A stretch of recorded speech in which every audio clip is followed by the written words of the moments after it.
ఏం వండాలో తెలియలేదండి. దోరపొడి మాయ కొబ్బరికాయ ఒలిసి కొబ్బరికాయ మామిడికాయ పచ్చడి చేసుకోయే అని చెప్పాడు మాయ. నేనేమో కత్తిపేట లేకుండా ఎక్కువ దాంతోనే కోస్తానండి, సన్నగా నైస్గా.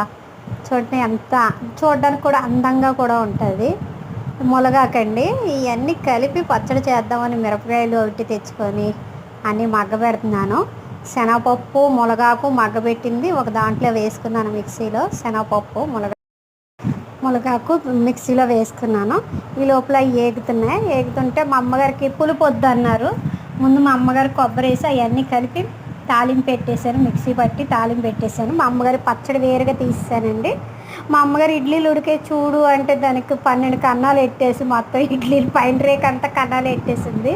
ఆ చిన్న గిన్నెలో మా అమ్మగారికి పులుపు లేకుండా తీసానండి. మేము పలుచగా చేసుకున్నాం. చికెన్ పచ్చడి దాంట్లో ఉంచుకున్నాను.